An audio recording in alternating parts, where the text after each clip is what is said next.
teman-teman, kembali di video pembelajaran Prodi Ilmu Komunikasi, tepatnya di mata kuliah Digital Mediated Communication. Saya Andika Vinianto Adiputra dan pada kesempatan ini saya akan menyampaikan materi mengenai misinformasi, hoax, dan kredibilitas informasi di media digital.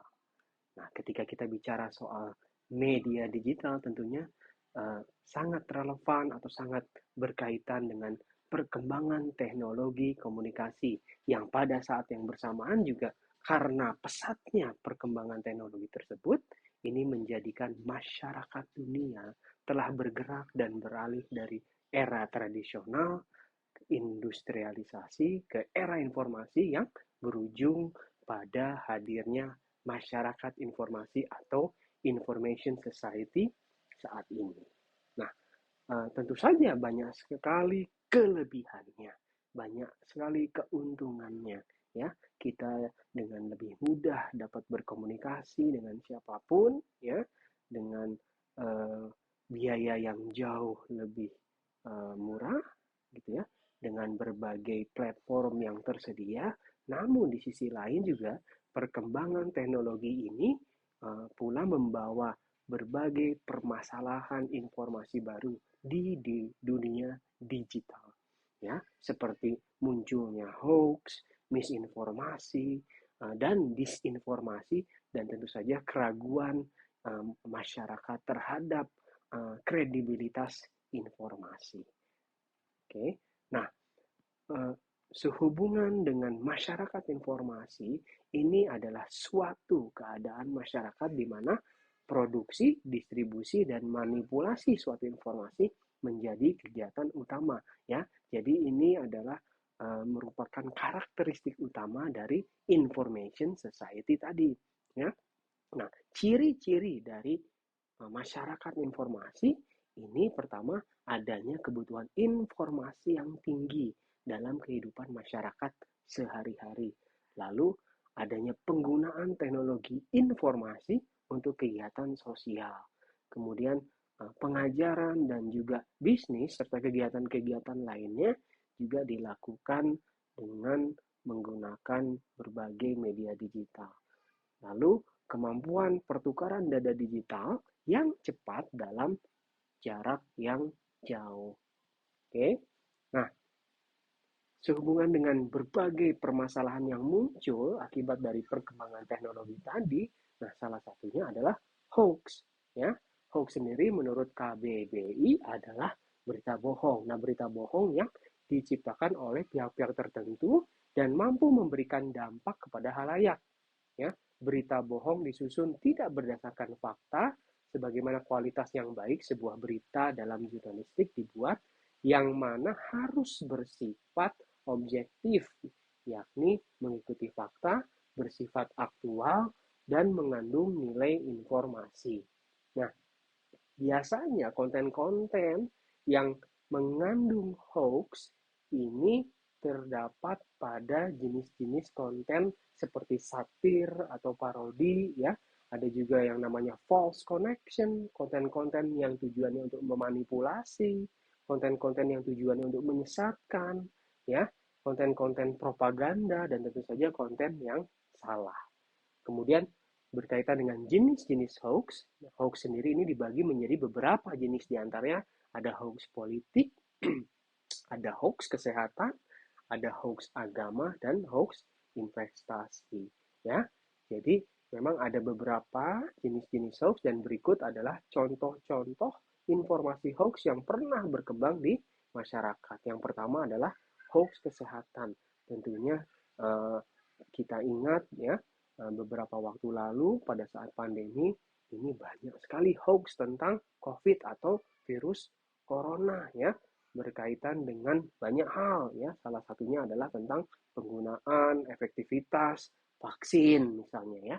Bahkan sebuah studi juga menunjukkan bahwa yang namanya sebaran hoax vaksin COVID yang ditujukan untuk anak ketika ditelusuri pada media sosial Facebook ini terdapat 2000 sekian konten hoax, ya.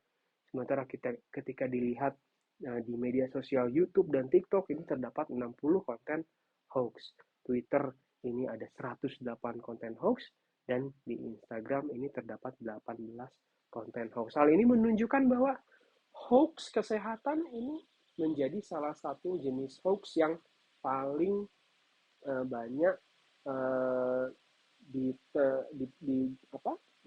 terpapar ya oleh masyarakat ya, pada saat pandemi tempo hari. Ya, kemudian hoax vaksin juga terkait dengan COVID untuk anak di media sosial ya. Terdapat beberapa hoax ya, ada 6 hoax ya, bahwa tema atau topik utamanya adalah bahwa WHO ini melarang vaksinasi corona untuk anak-anak ya, bahwa vaksin Sinovac ini belum dilakukan uji coba untuk anak-anak Indonesia ya, bahwa vaksin COVID-19 ini menyebabkan hepatitis akut pada anak, bahwa yang namanya uang koin bisa menempel pada lengan anak yang sudah divaksin gitu ya. Nah, kemudian ada juga hoax yang temanya adalah bahwa vaksin COVID-19 berbahaya bagi anak karena mengandung polisorbat 80, kemudian adanya lonjakan protein dari vaksin COVID-19 yang kemudian dapat merusak organ anak. Oke, nah berikutnya ada juga yang disebut sebagai hoax politik ya. Ini juga hoax yang memang difabrikasi ya oleh individu-individu yang tidak bertanggung jawab. Untuk apa tujuannya? Untuk mendapatkan political gain ya. Ini adalah salah satu contoh ya, kasusnya Ratna Sarumpait ya, kasus yang hoax yang disebarkannya ketika itu. Oke, kemudian juga ada hoax investasi. Nah, ini juga yang sedang marak terjadi saat ini ya, di mana setiap individu itu barangkali seringkali menerima pesan-pesan melalui SMS gitu ya, atau pesan-pesan melalui platform lainnya yang berisikan hoax-hoax investasi gitu ya. Kemudian juga ada hoax agama ya, yang memang tujuannya adalah untuk menciptakan menciptakan kerenggangan ya antara penganut agama satu dengan penganut agama lainnya. Nah, ini hoax agama juga seringkali dapat kita temui pada berbagai platform media sosial. Dan ada juga hoax teknologi ya, di mana hoax ini sebenarnya sudah ada sejak teknologi komunikasi berkembang sekarang, tapi teknologi yang mampu menciptakan media baru sehingga informasi menjadi lebih lengkap dengan selipan foto dan video yang mendukung informasi bohong yang disebarkan. Kemudian ketika kita bicara misinformasi dan informasi, ini adalah bagian dari hoax ya, bahwa hoax ini dibagi menjadi dua jenis ya, berita, yaitu adanya misinformasi dan disinformasi. Nah, kalau misinformasi ini adalah informasi yang tidak benar, namun seseorang ini menyebarkan informasi yang salah tadi karena dirinya meyakini bahwa informasi tersebut adalah benar, dan ia menyebarkan tanpa ada maksud untuk membahayakan diri orang lain. Nah, ini yang disebut dengan misinformasi. Nah, bedanya dengan misinformasi, kalau disinformasi ini didefinisikan secara sederhana merupakan produk pengemasan sebuah informasi yang salah.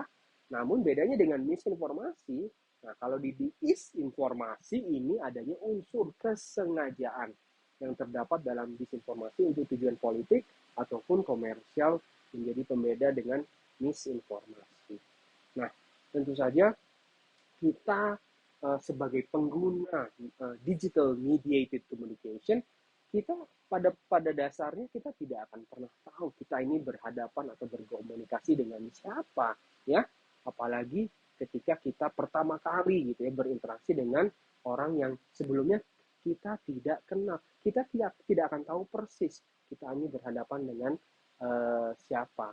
Nah, makanya ini juga menjadi kesempatan gitu ya bagi individu untuk melakukan kejahatan dunia digital. Nah, salah satunya adalah catfishing. Ya, catfishing ini adalah istilah yang digunakan untuk menggambarkan penipuan yang menggunakan identitas online palsu untuk mengelabui korban. Nah, catfishing ini juga tidak bersifat jahat dan dapat digunakan hanya untuk menciptakan hubungan dengan identitas alternatif. Jadi, tujuannya bisa untuk melakukan penipuan, tapi juga catfishing juga dalam beberapa kasus ini juga dilakukan bukan untuk tujuan kejahatan, tapi hanya untuk menciptakan sebuah hubungan gitu ya dengan individu lain. Nah, catfishing ini bukan hanya fenomena yang terjadi secara online, tapi juga dapat terjadi secara offline ya. Nah, meskipun catfishing ini dapat terjadi secara offline, kemampuan untuk membangun sebuah persona online dan untuk mengembangkan dan memelihara hubungan sepenuhnya melalui digital mediated communication ini kemudian membuat lingkungan online menjadi lebih cocok untuk praktek catfishing. Oke, nah ini barangkali adalah salah satu contoh sebuah kasus yang mempopulerkan istilah catfishing ya, kasus Mantiteo, kontroversi pada saat uh, seorang atlet American football ketika itu uh, uh, menjalin sebuah hubungan melalui media sosial dengan individu yang mengaku dirinya sebagai seorang perempuan ya, yang Anda bisa lihat dari gambar yang kanan atas gitu. Padahal pada kenyataannya dia adalah seorang pria yang memang adalah seorang catfisher ya. Ini adalah salah satu contoh kasus yang sangat kontroversial yang pada saat itu mempopulerkan istilah catfishing ya. Kemudian selain catfishing juga ada jenis bentuk kejahatan lainnya yaitu astroturfing atau crowdturfing. Nah, si astroturfing ini adalah strategi kampanye atau promosi terselubung yang dijalankan atau didanai oleh suatu gerakan politik atau perusahaan untuk memengaruhi opini publik terhadap suatu isu yang didesain sedemikian rupa agar terlihat seolah itu merupakan gerakan murni dari masyarakat ya. Jadi perbedaannya dengan catfishing ya, if catfishing is presenting yourself deceptively, ya, astroturfing is manipulating others to present you deceptively. Jadi itu perbedaan yang paling signifikan antara catfishing dengan astroturfing. Nah, bentuk astroturfing yang paling umum adalah misalnya pembuatan pernyataan, ulasan atau komentar palsu oleh anggota masyarakat untuk memengaruhi sentimen yang dirasakan. Pernyataan menipu ini dapat mengambil beberapa bentuk, tetapi pada akhirnya digunakan untuk memengaruhi opini publik tentang seorang politisi atau masalah tertentu. Nah, di Amerika Serikat, nah, praktek astroturfing ini secara tegas dilarang ya melalui kode etik ya yang menjadi pedoman bagi Asosiasi Profesi PR Nasional ya atau yang disebut dengan the Public Relations Society of America. Bahkan tidak hanya di US, tapi kebijakan serupa juga diterapkan oleh asosiasi sejenis di Australia dan juga di Inggris seperti The Chartered Institute of Public Relations. Jadi landasan etis dari pelanggarannya cukup jelas ya, bahwa astroturfing merupakan praktek komunikasi yang tidak jujur dan mengelabui audiens. Jadi bentuk lain dari astroturfing adalah misalnya pembuatan akun atau ulasan palsu untuk memengaruhi perilaku konsumen yang sering disebut crowdturfing. Ya. Nah, praktek astroturfing ini dapat dilakukan oleh banyak pihak, dari individu yang hendak mempromosikan agenda pribadinya hingga grup profesional PR yang sangat terorganisasi dengan dukungan dana dari perusahaan atau institusi politik tertentu yang menjadi kliennya. Praktek ini dapat pula dilakukan oleh aktivis LSM, perkumpulan profesi, dan konsultan politik. Siapa saja yang memiliki kepentingan dan sarana untuk melakukannya. Nah, di dunia bisnis, astroturfing ini adalah salah satu bentuk stealth marketing yang memanipulasi model pemasaran viral atau pemasaran berbasis penyebaran informasi dari mulut ke mulut.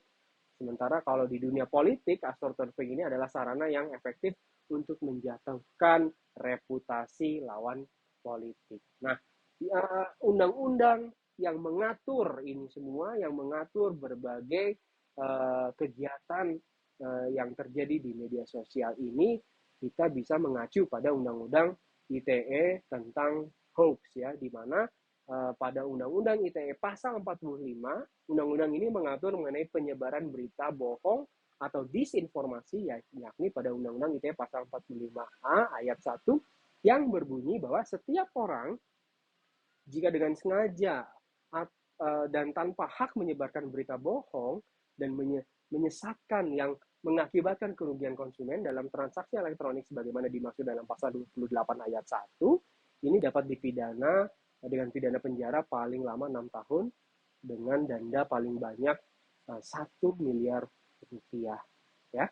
Nah, kita sebagai pengguna ya, kita sebagai individu yang juga meng-create konten untuk media sosial gitu ya, kita juga harus memiliki tanggung jawab untuk bisa untuk mengkonfirmasi berita hoax. Ya, lalu bagaimana sih caranya untuk mengkonfirmasi berita secara pribadi? Yang pertama tentunya adalah kita harus menyadari ya terkait dengan judul yang provokatif ya.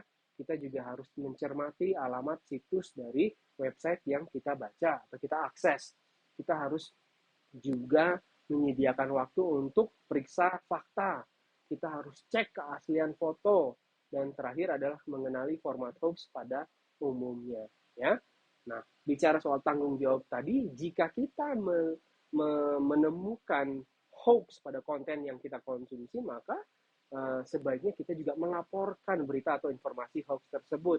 Ya, nah hoax itu dapat dilaporkan melalui berbagai sarana yang tersedia di masing-masing media. Ya, misalnya untuk Facebook kita bisa menggunakan fitur report status dan kategorikan informasi hoax sebagai hate speech, harassment, rude, threatening, atau kategori lainnya yang sesuai.